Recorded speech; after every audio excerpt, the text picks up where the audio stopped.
ही थेट दृश्य आझाद मैदान परिसरातील या ठिकाणी मनोज जरांगे पाटील यांचं आंदोलन सुरू झालेलं आहे। ठीक सकाळी 10 वाजता या आंदोलनाला सुरुवात झाली।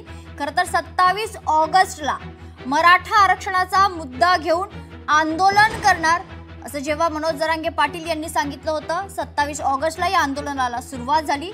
2 मुक्काम वेगवेगळे करण्यात आले होते आणि या 2 मुक्कामांनंतर आज मनोज जरांगे पाटील हे मुंबईत दाखल झालेले आहेत। हजारो आंदोलक जे आहेत ते आझाद मैदानात पाहायला मिळतात।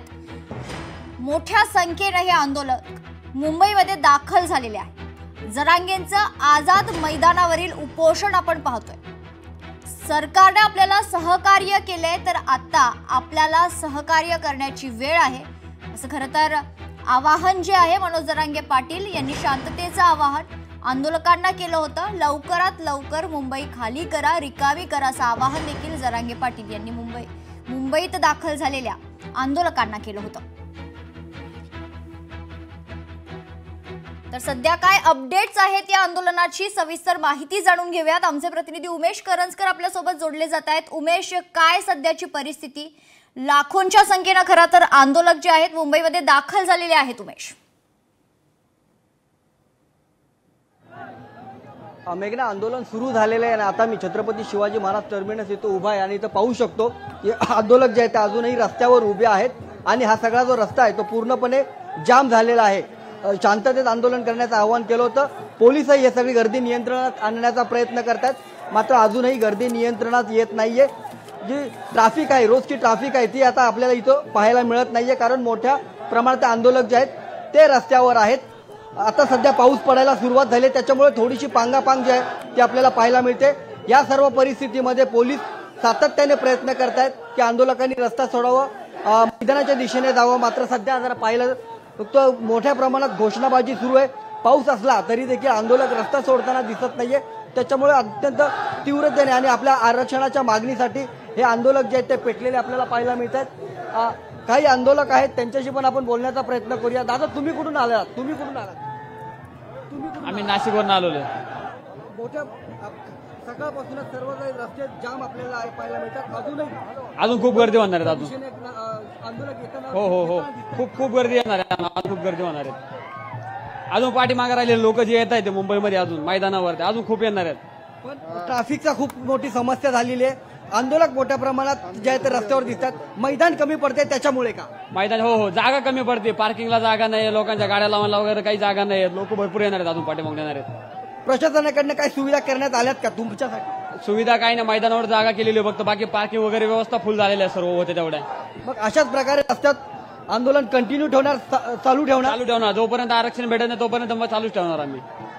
तर आपण पाहू शकतो की जोपर्यंत आम्हाला आरक्षण मिळत नाही तोपर्यंत आंदोलन सुरूच ठेवणार। पाऊस पडला तरी आम्ही इथून हटणार नाही, अशा प्रकारचा पवित्रा जो आहे तो आंदोलकांनी घेतलाय। मी पुन्हा एकदा निकेशला सांगेन की त्यांनी ते दृश्य दाखवावी।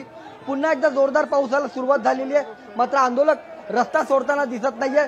सर्व आंदोलक जे आहेत ते घोषणाबाजी करतायत, पाटलांची साथ देणार, म्हणजे जरांगे पाटील यांनी जो शब्द दिलाय त्यासाठी आम्ही आंदोलन करणार।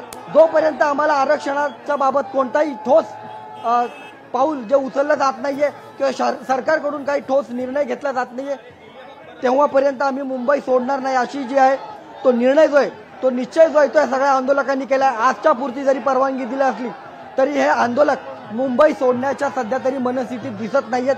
त्यामुळे हे आंदोलन अजून काही दिवस पुढे चालणार आहे आणि हे आंदोलन चालत असताना मुंबईची अशी दशा जर झाली तर पुढे गणपतीचा सण आहे, या गणपतीच्या सणामध्ये मुंबई मोठ्या प्रमाणात समस्या तयार होतील, भाविक मोठ्या प्रमाणात मुंबईत येतात।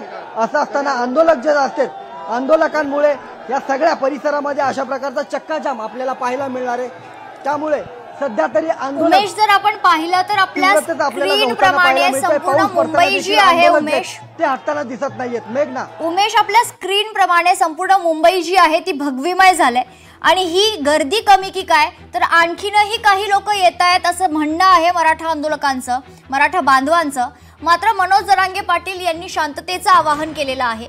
जितक्या लवकर होईल तितक्या लवकर मुंबई रिकामी करा, मुंबईकरांना त्रास होऊ देऊ नका, सर्वसामान्यांना त्रास होऊ देऊ नका असं आवाहन जेव्हा मनोज जरांगे पाटील यांनी केलं होतं तो संदेश या मराठा बांधवांपर्यंत, आंदोलकांपर्यंत पोहोचला आहे का उमेश? नक्कीच. आता जर मी मेघना बघशील तर त्या आंदोलकांशी बोललो होतो, मात्र अजूनही आंदोलक जे आहेत ते मुंबई सोडण्याच्या मनस्थितीत नाहीयेत. कारण एक दिवसाची जरी परवानगी असली तरी पण आम्ही मुंबई सोडणार नाहीये. जोपर्यंत हे आंदोलन सुरू आहे, मनोज जरांगे पाटील आंदोलनात बसलेत, तोपर्यंत मुंबई हे आंदोलक सोडणार नाहीत. आम्हाला आरक्षण मिळालंच पाहिजे. आरक्षणाचा लढा हा गेल्या अनेक वर्षापासून आहे. राज्य सरकारकडनं, केंद्र सरकारकडनं सातत्याने मागणी केली, यासाठी कायदेशीर लढाई केली, मात्र आम्हाला आंदोलन मिळालेलं नाहीये. आणि म्हणून आम्ही आंदोलन आज तडीच नेणार आहोत. आम्हाला आरक्षण जोपर्यंत मिळत नाही तोपर्यंत आम्ही ही मुंबई सोडणार नाही, अशा प्रकारचा पवित्रा सध्या तरी या सगळ्या आंदोलकांचा दिसतोय. त्यामुळे पुढील दिवस, काही दिवस हे आंदोलन मुंबईत चालेल अशा प्रकारची परिस्थिती सध्या तरी पाहायला मिळते. कारण पाऊस पडत आहे तरी देखील आंदोलक रस्त्यावरून हटत नाहीयेत. सध्या जर आपण स्क्रीनवर पाहिलं तर बघू शकता की भर पावसात रस्त्यावर हे आंदोलक नाचतायत. त्यामुळे या आंदोलनाच्या बाबतची जी भावना आंदोलकांमध्ये कशी आहे, किती तीव्रतेची आहे, हे आपल्याला पाहायला मिळते. जरांगे पाटीलांनी शांततेचं आवाहन केलेलं आहे, मात्र शांततेचं आव्हान होत असलं तरी पण आंदोलक मोठ्या प्रमाणात येतात. अजूनही छत्रपती शिवाजी महाराज टर्मिनस येथे देखील हे स्टेशन पूर्णपणे भरलेलं आहे आणि या भरलेल्या स्टेशनमधनं अजूनही आंदोलक बाहेर पडतायत.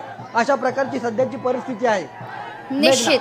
उमेश, या संदर्भातील अजूनही अपडेट्स आपल्याकडून घ्यायचे आहेत, मात्र तुर्तास धन्यवाद आपण दिलेल्या सविस्तर माहितीसाठी. तर हजारोंच्या संख्येत मुंबईमध्ये मराठा बांधव, मराठा आंदोलक हे दाखल झालेले आहेत. हजारो आंदोलक आझाद मैदानात पाहायला मिळत आहेत. मोठी गर्दी सीएसएमटी परिसरात देखील पाहायला मिळते. बीएमसी कार्यालयासमोर देखील मोठ्या संख्येनं मराठा बांधव उपस्थित आहेत. लोकशाही मराठी ऐका, पहा, जागरूक रहा.